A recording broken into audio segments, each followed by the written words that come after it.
لوگ پوچھیں گے اسے تم نے اپنے ہاتھوں قبر میں اتار دیا تھا، پھر یہ کہاں سے نکل آئی؟ تو کیا جواب دے گا؟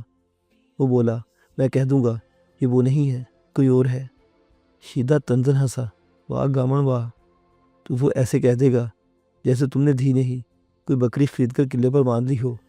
نہ یار یہ ظلم نہ کر، وہ جہاں ہے اسے وہیں رہنے دے۔ اس نے بظاہر تو شیدے کی بات مان لی، مگر دل ہی دل میں مضطرب رہنے لگا۔ سردارہ اس کی بیٹی تھی، مگر وہ اس کے لیے کبھی اتنا بے چین نہیں ہوا تھا جتنا چندو ماہی کے لیے ہونے لگا۔ سال بھر بعد اسے پھر چندو ماہی کی محبت کا طوفانی دورہ پڑ گیا۔ تاجہ اور شیدے کے سمجھانے کے باوجود دل کے ہاتھوں مجبور ہو کر کبیر والا پہنچ گیا۔ واپس آیا تو چندو اس کے کندھے سے چپکی ہوئی تھی۔ اس کا خیال تھا کہ 1 سال کا عرصہ بہت ہوتا ہے، لوگ سال پرانی باتیں بھول جاتے ہیں، مگر جو ہی لوگوں نے چندا کو دیکھا ان کی آنکھیں کھلی کی کھلی رہ گئی۔ جس کے لیے انہوں نے ننھی سی قبر اپنے ہاتھوں کھودی تھی، آنکھوں کے سامنے دفن ہوتا دیکھا تھا، وہ اچانک زندہ ہو گئی تھی۔ فوراً تاڑ گئی کہ گامنی نے دھوکہ دیا تھا۔ کیوں؟ اس کا جواب کسی کے پاس نہیں تھا۔ کسی نے گامن اور تاجہ کو لان تان کیا، کسی نے دبے دبے لفظوں میں جھوٹ پر شرمسار کیا تو کسی نے پیٹھ پیچھے خوب باتیں بنائی۔ اس ساری لیدے کا نتیجہ نکلا کہ وسیب نے یہ کہہ کر چندو مائی کو پھر قبول کر لیا کہ گامن پاگل ہو گیا تھا اور اس نے پاگل پن میں کپڑوں کی خالی گٹھلی دفن کر دی۔ تاجہ نے لوگوں کو جھوٹ بول کر مطمئن کرنے کی کوشش کی کہ چندو مائی کو بخار ہو گیا تھا، گامن اسے لے کر شہر گیا تھا۔ واپس آئے تو اس کے ہاتھوں میں بھی گٹھلی تھی جو اس نے سب کو دکھائی تھی اور کہا تھا کہ یہ چندو ماہی کی میت ہے، اسے میں اور شیدہ غسل دے چکے ہیں، اب صرف دفنانہ کرنا باقی ہے۔ تاجہ نے یہ کہہ کر اپنا دامن چھڑا لیا کہ گامن نے اسے بھی چندو ماہی کا آخری دیدار نہیں کرایا تھا۔ تبھی اس نے پاگل گامن کی بات پر یقین کر لیا تھا۔ گامن کے خاندان میں آس پاس میں بچوں اور بالخصوص بچوں کو اسکول پڑھانے کا رواج نہیں تھا۔ زیادہ سے زیادہ بچوں کو مدرسے میں قرآن پاک پڑھنے کے لیے بھیج دیا جاتا تھا۔ یہی وجہ تھی کہ اس نے بڑی بیٹی سردارہ کو نازلہ قرآن پاک پڑھنے کے بعد مدرسے سے اٹھا لیا تھا اور اسے اسکول کا منہ تک نہیں دکھایا تھا۔ چندو ماہی کو بھی وہ پڑھانے کا ارادہ نہیں رکھتا تھا، مگر جب وہ 5 برس کی ہوئی ایک رات 12-1 بجے کے درمیان اس کی جھونپڑی میں بڑے گھر کا ایک چاند طلوع ہو گیا۔ اس نے لالٹن کی روشنی میں ایک زرق برق لباس اور اطلاعی زیورات میں جمگاتی امیرزادی کو دیکھا تو رنگ فق ہو گیا۔ وہ کلاہٹ بھی اس کے منہ سے بے اختیار نکلا، مولا سائیں خیر کرے۔ تاجہ گھر میں نہیں تھی، وہ سردارہ کو لے کر 1 میل دور واقع شیدے کے گھر گئی ہوئی تھی۔ شیدے کی بڑی بیٹی کی شادی ہو رہی تھی۔ شادی اس کی بات نہیں تھا، اسے شیدے کی بیوی کو تاجہ کی مدد کی ضرورت تھی۔ گھر میں گامن اور چندو ماہی تھے۔ جب سردار رب نواز کی بہن سکینہ خانم نے جھونپڑی میں اپنا قدم رکھا، گامن اسے پہچانتا نہیں تھا، مگر اس کی ظاہری آن بان دیکھ کر مروب ہو گیا۔ پھر جب اس نے صرف یہ بتایا کہ وہ مرحوم سردار رب نواز کی بہن اور سردار احمد نواز کی پھوپھی ہے، بلکہ چندو ماہی کی ماں ہے، تو گامن کی دہی سے ہی جان بھی نکل گئی۔ اس کے پیروں میں بیٹھ گیا اور ہاتھ جوڑ کر کہنے لگا، بی بی سین غضب نہ کر، پھر پچھلے پیر لوٹ جا، کسی نے دیکھ لیا تو میری گردن کاٹ دے گا۔ وہ بولی، نہیں گامن، میں سب سے نظر بچا کر آئی ہوں، مجھے یہاں لانے والا میرا بھروسے والا ملازم ہے، تو فکر نہ کر، میں جس طرح رات کی چادر اوڑھ کر آئی ہوں ایسے ہی رازداری سے لوٹ جاؤں گی، مجھے میری بیٹی دیکھنے دے۔ وہ اسے روکنے پر قادر نہیں تھا اور نہ ہی اس کے بس میں تھا کہ وہ امیرزادی سے پوچھتا کہ اس کی ماں ہے تو بول، اس کا باپ کون ہے؟ بین بیاہی ماں سے ایسی باتیں پوچھنی دل گردے کا کام ہوتا ہے، اور وہ اتنا منہ پھٹ نہیں تھا۔ سر جھکا بیٹھا رہا۔ سکینہ خانم نے گھٹنے سے چھاتی لگا کر سوئی چندو ماہی کے میلے چیک بستر سے کھینچ لیا اور چھاتی سے لگا کر پوری قوت سے بھینچ لیا۔ چندو جاگ گئی، بلکنے لگی۔ سکینہ خانم کو اس کے رونے چیخنے کی پرواہ نہیں تھی، کیونکہ وہ بھی زاروں کی طرح رو رہی تھی، دیوانہ ور اپنی بیٹی کا ماتھا اور منہ چوم کر اپنا سوختہ کلیجہ ٹھنڈا کر رہی تھی۔ کافی دیر گزر گئی۔ گامن نے کھانس کر اسے ہجانی کیفے سے نکالا تو وہ سنبھل گئی اور چندو کو گود میں لے کر اس کے بالوں میں انگلیاں پھیرتے ہوئے کہنے لگی، گامن تو مہینے میں کتنا کما لیتا ہے؟ بی بی سین، مجھے اللہ پاک 2 ویلے کی روٹی دے دیتا ہے، یہی بہت ہے۔ وہ بولی، تو نے میری دھیرانی کو دریا سے نکال کر نئی زندگی دی ہے، میں نے اسی آس پر اس نصیب و جلی کا گلا نہیں دبایا تھا اور اسے چوکی پر لٹا کر دریا کے حوالے کر دیا تھا کہ کوئی اللہ کا بندہ اسے نکال کر بیٹی بنا گی۔ اللہ نے میری سن لی اور اس بد نصیب کو نئی زندگی مل گئی۔ تو نے مجھ گناہگار پر بہت بڑا احسان کیا ہے گامن، میں تیرا دین نہیں دے سکتی۔ وہ شرمسار ہو گیا، اس نے کسی پر احسان نہیں کیا تھا، اس نے تو اپنے اندر کے جیتے جاگتے انسان کو مطمئن کرنے کی کوشش کی تھی۔ نفی میں سر ہلاتے اور تاسو سے بولا، تجھے یہاں نہیں آنا چاہیے تھا۔ کس نے تجھے یہاں آتا جاتا دیکھ لیا تو یہ بات راز نہیں رہے گی۔ میری چندو ماہی ماری جائے گی۔ پہلے میں نے اسے بڑی مشکل سے بچایا ہے۔ سکینہ نے اپنی بڑی سی چادر کے پلو سے آنسو پوچھے، ڈبڈبائی آنکھوں سے گامن کو دیکھا اور ملتجانہ انداز میں بولی، گامن تجھے مجھ پر بہت بڑا احسان کیا ہے۔ اجر دینے والی ذات سونے رب کی ہے، وہ دیکھ رہا ہے اور تجھے اجر دے گا، بہت بڑا اجر۔ پر تو مجھ پر ایک احسان اور کر، اس کرمو ماری کو اسکول میں داخل کرا دے۔ اس کی پڑھائی پر جتنا بھی خرچ آئے گا میں چوری چھپے تجھے پہنچاتی رہوں گی۔ گامن نے چند لمحے سوچا، پھر انکار کر دیا کیونکہ یہ کام اس کی ساز سے بھاری تھا۔ وہ تڑپ کر بولی، دیکھ گامن، تو میرا بھائی ہے مگر میرے سرگے بھائیوں جیسا نہیں ہے، وہ بہت ظالم ہے۔ انہیں اگر پتہ چل گیا کہ اپنی جھولی پھیلا کر تمہارے پاس آئی ہوں تو مجھے زمین میں زندہ گاڑ دیں گے۔ انہیں چندو ماہی اور میرے تعلق کا پتہ چل گیا تو وہ نہ اسے زندہ چھوڑیں گے اور نہ تجھے۔ وہ ڈر کر بولا، تو پھر تجھے یہاں نہیں آنا چاہیے تھا بی بی سیاں، تو نے مجھ پر یہ ظلم کیوں کیا؟ کیا یہی احسان کا بدلہ دینے آئی ہو؟ نہیں، خدا کے لیے ایسے نہ کہو، میں دل کے ہاتھوں مجبور ہو کر آئی ہوں۔ تو نہیں جانتا کہ مجھے اپنی رانی کی ایک جھلک دیکھنے کے لیے کتنے پاپڑ بیلنا پڑے ہیں۔ اس کی آنکھوں کے جھرنے پھوٹ پڑے۔ پر ان باتوں کو چھوڑ، میں جس کام کی لائی ہوں اس کے بارے میں سوچ۔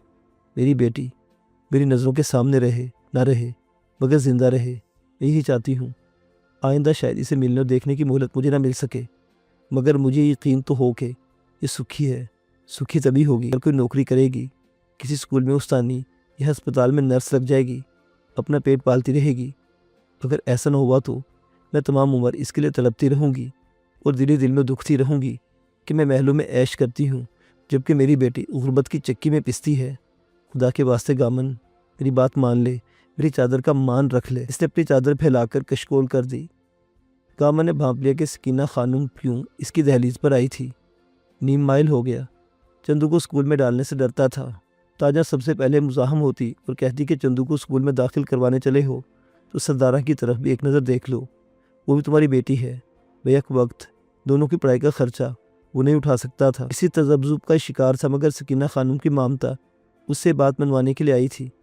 اس اپنی پھیلی ہوئی چادر سمیٹی، باریک دوپٹہ گردن سے نکال کر گامن کے پیروں میں رکھ دیا اور دونوں ہاتھ جوڑ دیے۔ یہ وار خطا جانے والا نہیں تھا۔ وہ سن رہ گیا، دوپٹہ اٹھایا، چوم کر آنکھوں سے لگایا اور چندو ماہی پر ڈال دیا، بولا، بی بی سین، یہ خرچ پٹھے والا معاملہ رہنے دو۔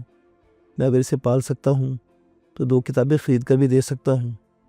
اب تو چلی جا اور اپنے ہونٹوں کو سی لے، تیرے منہ سے سسکی بھی نکلی تو میری چندو کی گردن اڑا دی جائے گی۔ سکینہ خانم نے اپنی سی کوشش کی کہ وہ کچھ رقم رکھ لے مگر گامن کی غیرت نے یہ گوارا نہ کیا۔ خواہش کے باوجود ڈر کے مارے اسے باہر تک چھوڑنے نہ آیا کیونکہ اس میں اتنی ہمت نہیں تھی کہ وہ خانم کے نوکر کا سامنا کرتا۔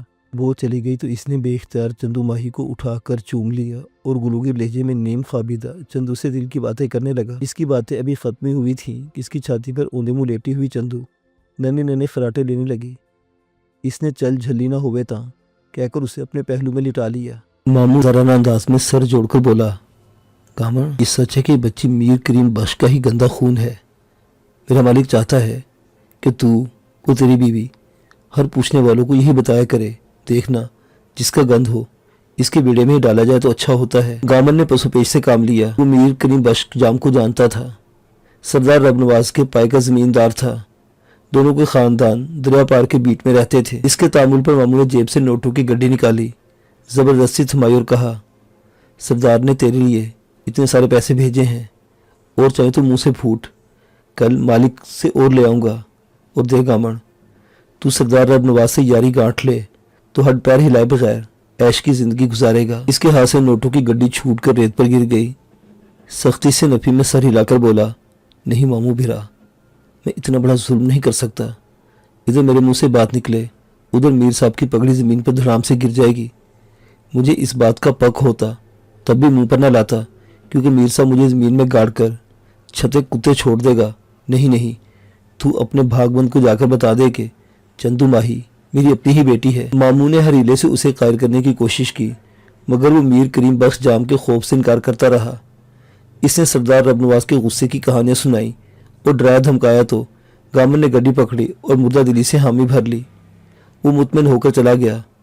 وہ نہیں جانتا تھا کہ گامن نے ڈر کر حامی تو بھر لی، مگر اس نے دل میں تہیہ کر لیا تھا کہ وہ سردار رب نواز کی فرمائش پوری نہیں کرے گا، کیونکہ وہ میر کریم جام کے ہاتھوں ذلیل اور رسوا نہیں ہونا چاہتا تھا۔ اگلی شام کو میر کریم بخش اپنی کار میں بیٹھ کر اس کی جھوپڑی جیسے گھر کی دہلیز پر پہنچ گیا۔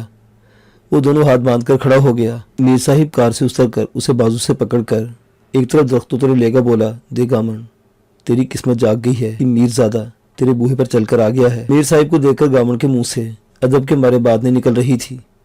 میر صاحب کہہ رہا تھا، میں جانتا ہوں کہ کسی کی دی بہن کی بات کرنا ہم میرزادوں کی شان کے خلاف ہے۔ ہم ہر ایک کو اپنی بہو بیٹی سمجھتے ہیں، مگر بازو کا سچ بولنا مجبوری بن جاتا ہے۔ تو میری گال سمجھدا پیا ہے۔ اس نے جلدی سے اس بات میں سر ہلایا، مبادہ کہ دیر ہو جائے اور میر صاحب کا پارا چڑھ جائے۔